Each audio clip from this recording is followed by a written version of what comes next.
I must admit that I too, among hundreds of millions of educated people, was under the impression that the African slave trade was the sole responsibility of the Christian Europeans, the white race. That is, until I started exploring the subject in greater depth, and especially after reading an incredibly enlightening book called The Legacy of Arab Islam in Africa by John Alambila Azuma. My whole perspective and understanding has changed dramatically, and I would like you to tell us more about this subject. The success of Muhammadan Islam in deceiving, misinforming, deforming, and contorting both history and reality over a period of almost 1400 years has been astounding. That is, until now. The greatest tragedy about this particular subject is that most of the descendants of African slavery, the black people in the Americas, around the world, as well as among the African blacks, are totally ignorant of the actual facts. Before we lose the concentration of our listeners, I would like to make the following statement and then prove it. That the worst, most inhumane and most diabolical institution of the black African slave trade was initiated, refined, perpetrated, and implemented by the Mohammedan Arabs and later aided and abetted by the black converts to Mohammedan Islam. I predict that, as usual, the two subcultures, those of denial of facts and of political correctness, will attack us without once disproving a single statement and or conclusion that we make. Slavery was not created by the white races, because it has existed throughout human history and practiced by every tribe, culture, civilization, racial group, and religion.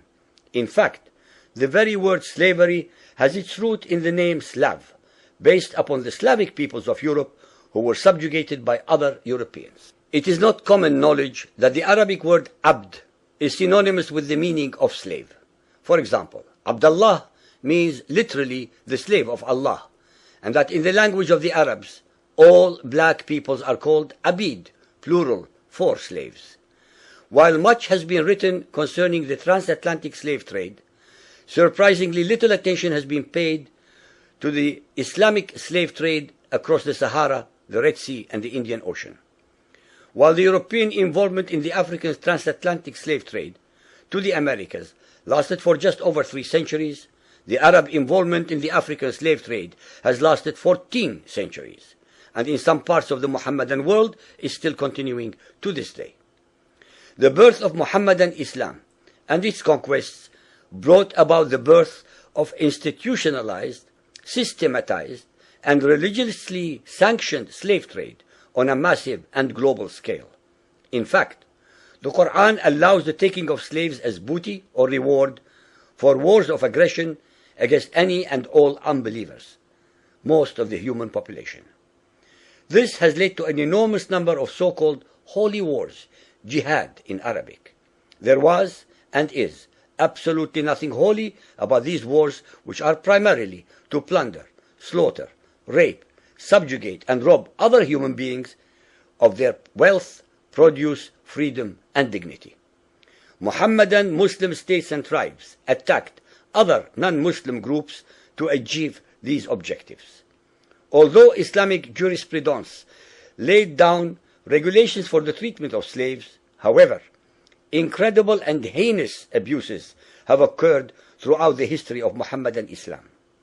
By the Middle Ages, the Arabic word abd was in general used to denote a black slave, while the word mamluk referred to a white slave.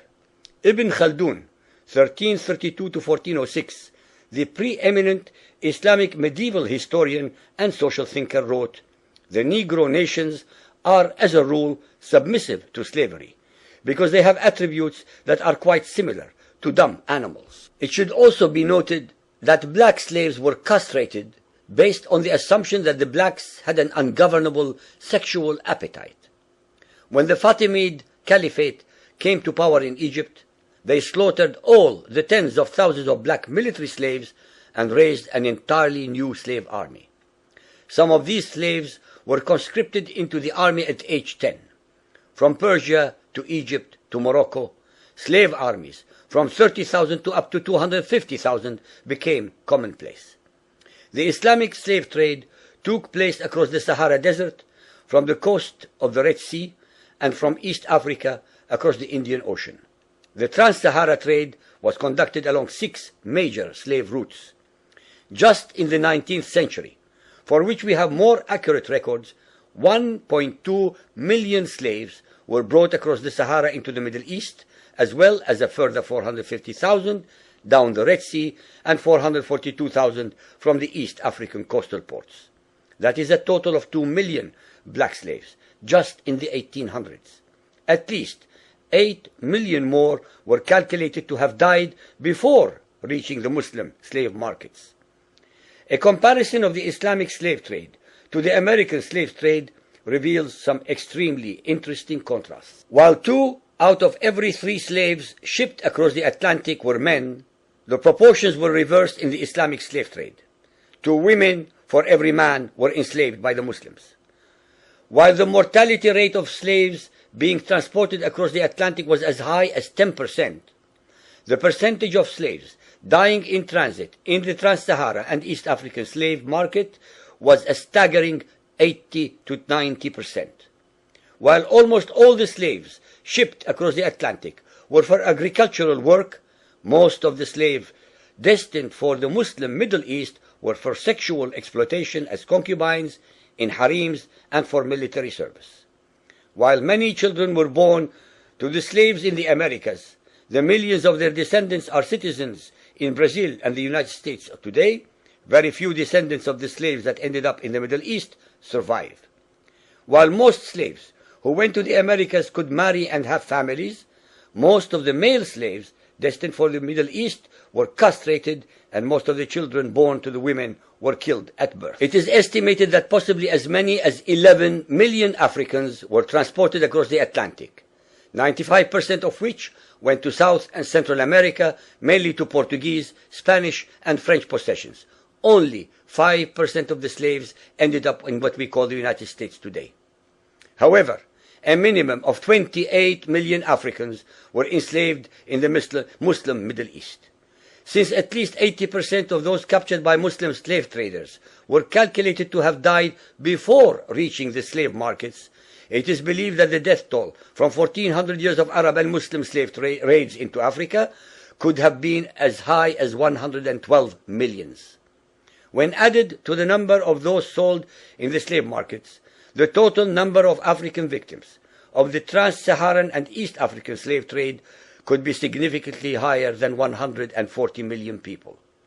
What is obscene about this whole subject is the Muhammadan, Muslim, and Arab culture of denial regarding their complicity in the African slave trade, as well as the ignorance of black Muslims about the reality of their past and present conditions. The statistics and reports above are based upon the logbooks kept at the African slave ports, ship logs, travelers' reports, eyewitness accounts, etc.